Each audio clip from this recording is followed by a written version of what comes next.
ก็นี่ก็ขอสบายดีทุกคนที่เข้ามาเบิ่งคลิปนี้เนาะซึ่งมื้อนี้เราก็มาแต้มรูปตามปกติเลยเนาะแมนซึ่งรูปที่เราแต้มที่เฮาสิมาแต้มในมื้อนี้ก็คือรูปคนนั่นแหละรูปคนนั่นเองค่อยก็เป็นอีกคนนึงเนาะที่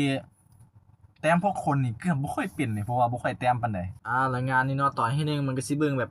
ทุเรศนี่เนาะแต่บัดที่2นี่พอได้ไปถาม AI นี่ก็บรรลุเลยนี่ก็ปรับหัวให้มันลดขนาดลงหน่อยนึงเลยก็เพิ่มขนาดโตเนาะลืมบอกทีนะลืมบอกที่มาของโฮมเนาะที่มาของโฮมนี่ก็คือแบบว่ามันมาจากสร้างตัวละครเท่ๆนะคือเคจากเกมโมบายนะพวกมันเคจากเกมสตรีทไฟเตอร์โมบายอย่างวะแม่งเหี้ยอันนั้นมันคอลแลบพอฮู้จังซั่นเนาะเขาก็จัดเลยเนาะมาแต้มเลยแต้มเลยสุดท้ายเป็นไหนตอนที่1โอ้โหเกือบทอเนาะเกือบทอละนี่แม่งแต้มมาบ่งามเลยตอนที่1โอ้ยตอนที่2นี่ได้พอได้ตอนที่2อันนี้ก็ถือว่างามอยู่